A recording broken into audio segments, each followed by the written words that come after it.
has passed in the EU Parliament, which means that it needs to be ratified or whatever later on. But now that it's passed, people are talking about it. People are finally starting to actually realise, oh, wait a minute, what's just happened? We've just lost the internet. People are talking about things like they were voting on individual things, the link tax. You have to pay to link to a website. And upload filters. It has to check through a database of millions and millions and millions of pictures to see if your meme is copyright or not, and then it'll upload it. So it'll break the internet as we know it, and we know that's the case. People that know about these things, that talk about it much better than I do on YouTube, they're all panicky, they're all raising the alarm, and I think the alarm is going to be raised to such an extent that they're not going to be happy about it. It was number 2 trending item on Twitter, and then suddenly it disappeared. What does that tell you? That tells you that Twitter and the establishment, all the big tech monopolies, don't want you to know about this legislation because it will push people, in Britain in particular, into the arms of Brexit.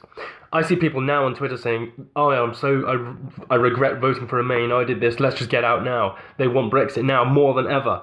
Despite all the propaganda, despite all the race baiting and being told they're racist or being told, how could you support this person or whatever, they're sick of it. It's not worked anymore.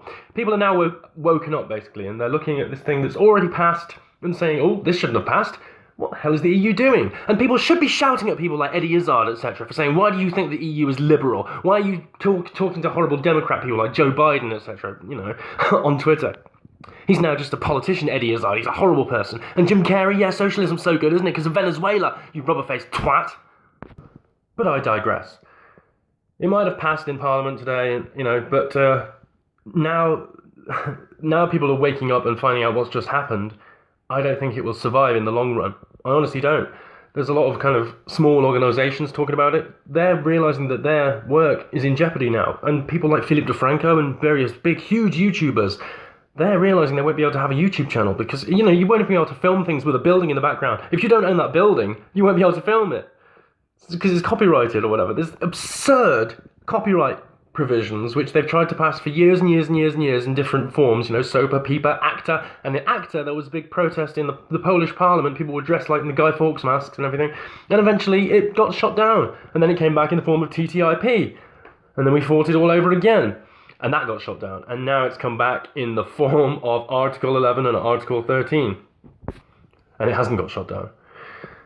So now we need to shoot it down. Now we need to raise the alarm, make some sort of worldwide protest, maybe have some sort of, make Wikipedia go black again and inform the whole world, basically. That's what needs to happen. There needs to be riots in the street and people need to know that people are unhappy with it and that the people that are voting for it need to vote against it. Otherwise, they're going to get beaten up when they leave their building.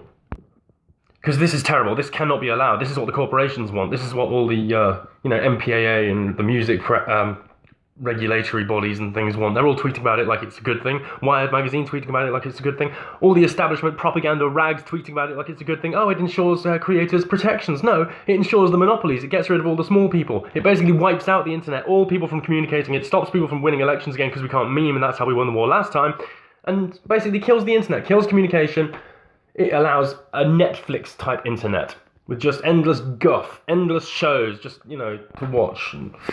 Stuff that they push, stuff that's promoted content, adverts that you have to watch, that if you look away, they'll pause and then you look back and then they start again. Because they can already do that now. The iPhone 10 measures when you look at it and then it unlocks itself, and then when you look away, it can actually detect your gaze. So if that's the case, they're going to make you watch adverts in the future. That's the way the internet's going. That's the way they're doing it. You see the progress on YouTube all the time when it's like, you can skip it after 3 seconds, then it's 5 seconds, then you have to watch it for 15 seconds.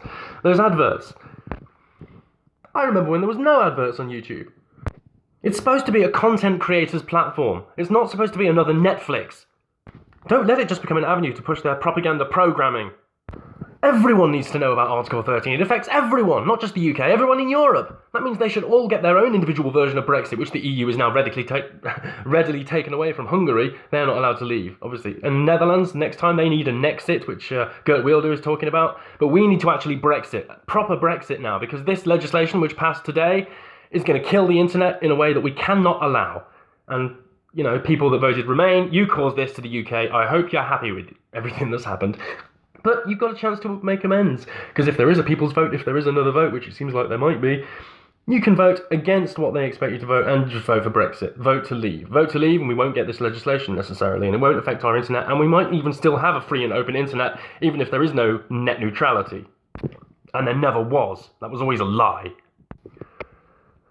But when, an unelected body can make decisions for many, many, many countries on the internet like this without, that's supposed to be democracy. That's supposedly democracy when the EU Parliament votes on something.